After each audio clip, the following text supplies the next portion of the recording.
Hello बच्चों, आओ आज हम पढ़ते हैं कक्षा 7 का पाठ 2 जो हम पढ़ चुके हैं, जिसकी व्याख्या दादी माँ के जो शब्दार्थ थे वो हम देख चुके हैं। और इसके बाद हमने दादी माँ की जो व्याख्या है वो भी कर चुके हैं। आज हम आते हैं इसके अभ्यास पर कि इस पाठ में किस तरह का प्रश्न और अभ्यास दिए हुए हैं। तो ये जो कहानी से हैं, ये जो प्रश्न अभ्यास हैं, इनको मैं अभी आपको अगले स्लाइड में करवाऊंगी। अभी हम यहाँ पर केवल ये देखते हैं अनुमान और कल्पना।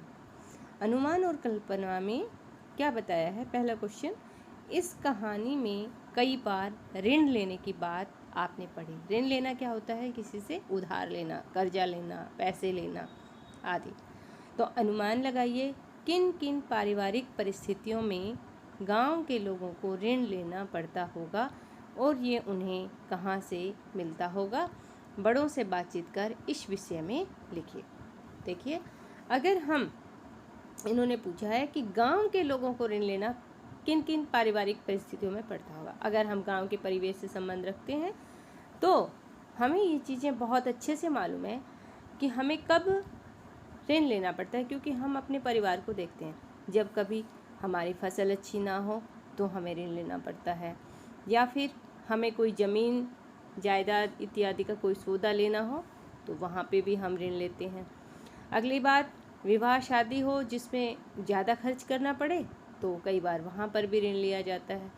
और इसके अलावा भी यदि कोई हमारे ऊपर बीमारी का खर्च ज़्यादा आ जाए तो भी हम ऋण ले सकते हैं। ये अपनी अनुमान है कि हमें कब ऐसी कौन सी परिस्थिति आ जाती है जहाँ पर हमें ऋण लेना पड़ता है और उन्हें ये कहाँ से मिलता होगा। अब ये मिलने वाली जो बात है, ये या तो भाई जैसे जमींदार साहब, कोई बड़े लोग होते हैं उनसे मिलता है, या अपने सगे संबंधी हैं उनसे मिलता होगा। इस तरह के हम अपनी अनुमान और कल्पना अपने शब्दों में लिख सकते हैं। दूसरा है, घर पर होने वाले उत्सवों समारोह में बच्चे क्या क्या करते हैं, अपने और अपने मित्रों के अनुभवों के आधार पर लिखिए। अब ये तो बहुत साधारण सी बात है कि आप सब घर में रहते हो, परिवार में रहते हो, और परिवार में रहते हैं तो उत्सव भी मनाए जाते हैं, समारोह भी मनाए जाते हैं। किसी की शादी है, किसी का विवाह समारोह है, किसी का जन्म है, किसी के मकान इत्यादि का मुहूर्त जो होता है उसमें उसको भी हम एक उत्सव के रूप में मनाते हैं। और हमारे होली दिवाली जैसे उत्सव तो हमारे हैं। तो इन सब में हम क्या करते हैं, ये सब उत्सव के आधार पर होते हैं कि भाई कैसा समारोह उत्सव हमारा है, और उसके आधार पर हम क्या करते हैं। जैसे होली पर रंग लगाते हैं, दिवाली पे पटाखे इत्यादि जलाते हैं, और भाई घर की साफ़ सफाई करते हैं, तो आदि आदि ये सब चीज़ें हमें अपने अनुभव के आधार पर शेयर करनी है और लिखनी है। तो अब हम चलते हैं इसके दूसरी स्लाइड पर, इसके प्रश्न और अभ्यास पर, जो मैं अभी आपको करवा रही हूँ। यहाँ पर देखिए, इसका जो दादी माँ पाठ का जो पहला क्वेश्चन है, पहला जो प्रश्न है वो है, लेखक को दादी माँ की याद के साथ साथ बचपन की और किन किन बातों की याद आ जाती है। लेखक को अपनी दादी माँ की याद के साथ साथ और किन किन बातों की याद आ जाती है। तो बच्चों, यदि हमने इस कहानी को ठीक से पढ़ा, ठीक से समझने की कोशिश की, तो हमें बहुत अच्छे से पता चल गया यहाँ पर कि जब लेखक को मालूम हुआ कि उनकी दादी माँ की मृत्यु हो गई तो उनकी आंखों के सामने दादी माँ के साथ बिताई गई कई यादें सजीव हो उठी। ये सच्चाई है कि जब हमारे से कोई हमारा बिछुड़ जाता है तो हमें उसे जहाँ तक हमें याद है वहाँ से लेकर और आज तक की उसकी समझो सारी कहानियाँ हमारे सामने कूदने लगती। उसे अपने बचपन की स्मृतियाँ, जैसे गंधपूर्ण झाग भरे जलाशयों में कूदना, जब वो अपने नाना के जाता था, जब वो अपनी दादी माँ के पास में रहता था तो वो जो जलाशय थे झाग भरे उनमें कूदना, बीमार होने पर दादी का दिन रात सेवा करना, लेखक की सेवा करना, तथा खास तौर पर साफ सफाई का ध्यान रखना।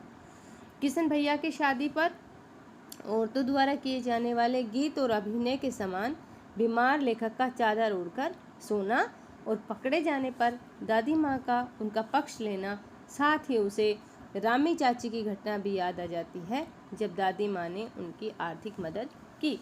तो लेखक को ये सारी बातें, यानी ये सारा बचपन लेखक को दादी माँ के याद के साथ साथ याद आया। तो मुझे लगता है कि आपको प्रश्न समझ में आया। अगला है प्रश्न 2। दादाजी की मृत्यु के बाद लेखक के घर की आर्थिक स्थिति खराब क्यों हो गई थी?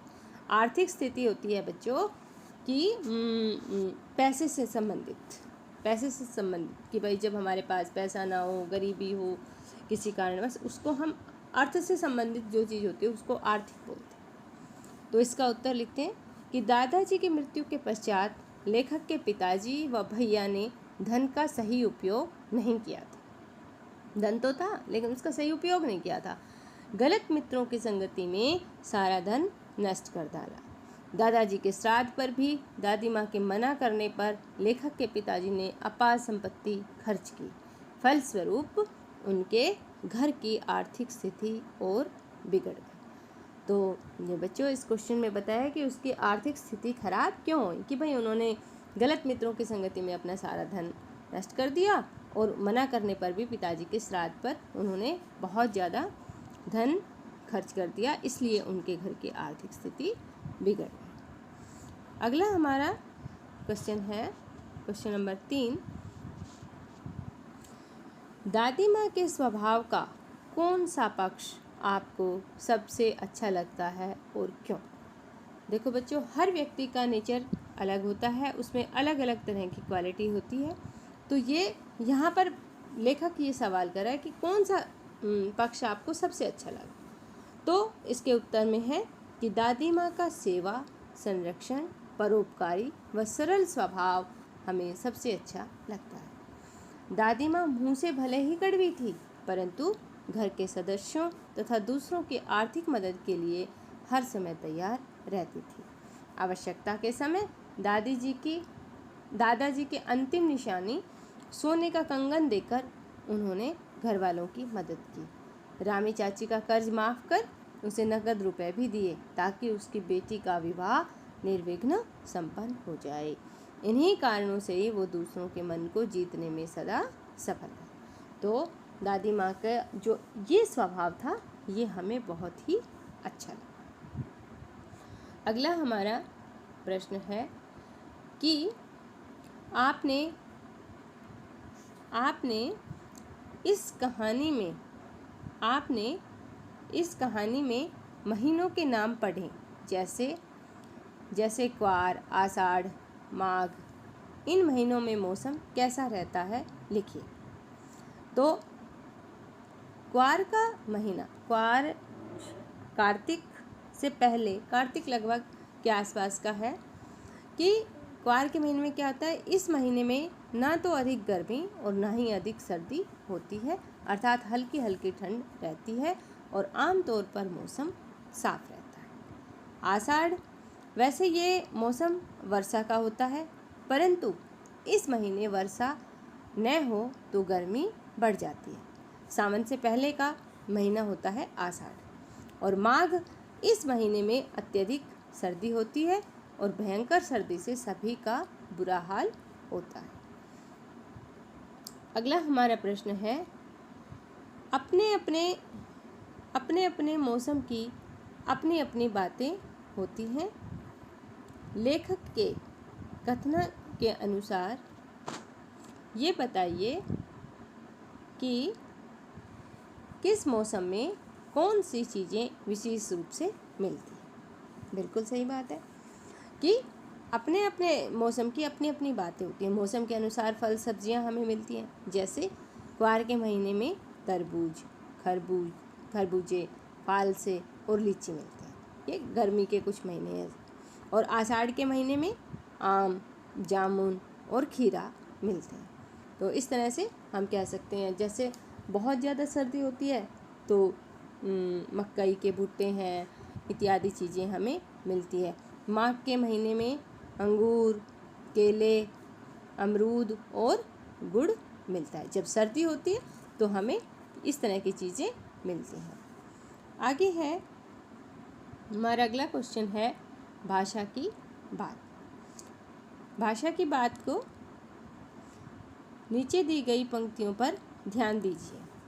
जरा सी कठिनाई पड़ते अनमना सा हो जाता है, सन से सफ़ेद। समानता का बोध कराने के लिए सा, सी, से का प्रयोग किया जाता है। जैसे जरा सी, अनमना सा, सन से। ऐसे 5 और शब्द लिखिए और उनका वाक्यों में प्रयोग कीजिए। ये हमारा प्रश्न था और इसका उत्तर है, आगे देखिए, जैसे नीला सा, आकाश नीला सा हो गया है। रुई से नानी जी के बाल रुई से सफ़ेद हो गए थे। मिस्री सी, बाल कृष्ण की बातें गोपियों को मिस्री सी लगती थी। चांद सा, उसका चेहरा चांद सा गोल है। सागर सी, उसकी आँखों में सागर सी गहराई है। तो ये प्रश्न समझ में आया। आगे हम देखते हैं, कहानी में छू छू कर ज्वर का अनुमान करती, पूछ पूछ कर घर वालों को परेशान करती जैसे वाक्य आए हैं। किसी क्रिया को जोर देकर कहने के लिए एक से अधिक बार एक ही शब्द का प्रयोग होता है। जैसे वहाँ जा जाकर थक गया, उन्हें ढूंढ ढूंढ कर देख लिया। इस प्रकार के 5 वाक्य बनाइए। तो इसका उत्तर है कि बच्चे अपने उत्तरों को बोल बोल कर याद कर रहे थे। उस नन्हे बच्चों की शरारतों को देखकर हम थक गए थे। जोर जोर से चिल्लाकर तुम क्या साबित करना चाहते हो? बार बार उसके सवाल करने से हम तंग आ गए थे। पुलिस ने अपराधी को पीट पीट कर अधमरा कर दिया। तो बच्चों, अगला हमारा प्रश्न है, बोलचाल में प्रयोग होने वाले शब्द और वाक्यांश दादी माँ कहानी में है। बोलचाल में प्रयोग होने वाले शब्द और वाक्यांश दादी माँ कहानी में है। इन शब्दों और वाक्यांशों से पता चलता है कि ये कहानी किस विशेष क्षेत्र से संबंधित है। ऐसे शब्दों और वाक्यांशों में क्षेत्रीय बोलचाल की खूबियाँ होती हैं। उदाहरण के लिए जैसे निकसार, ब्रह्मा, उरिन, चिवड़ा, छोका इत्यादि शब्दों को देखा जा सकता है। इन शब्दों का उच्चारण अन्य क्षेत्रीय के बोलियों में अलग ढंग से होता है। जैसे चिवड़ा को चिड़वा, चूड़त्र और पोहा, इस तरह छोंका को छोंक और तड़का भी कहा जाता है। निकसार, उरिन और ब्रह्मा शब्द क्रम से निकास, उरिन और ब्रह्मा शब्द का क्षेत्रीय रूप है। इस प्रकार के 10-10 शब्दों को बोलचाल में उपयोग होने वाली भाषा से एकत्र कीजिए और कक्षा में लेकर दिखाइए। तो इसका जवाब है काहे, बंदा, कृपा। ये इसके उदाहरण हैं जिन्हें आप कर सकते हैं। काहे, बंदा, कृपा, कार, परोजन, लक्ष्मण, आपा, भनक, ये क्षेत्रीय भाषाओं के शब्द हैं, बटेऊ आदि। तो बच्चों, ये इस पाठ का, दादी माँ पाठ का अभ्यास मैंने आपको पूरा करा दिया है, अनुमान और कल्पना सहित। मुझे आशा है कि आपको हमारी ये वीडियो पसंद आई और इसका आप पूर्ण लाभ उठाएंगे और इसको ध्यान से पढ़ेंगे और लिखेंगे और याद करेंगे। धन्यवाद।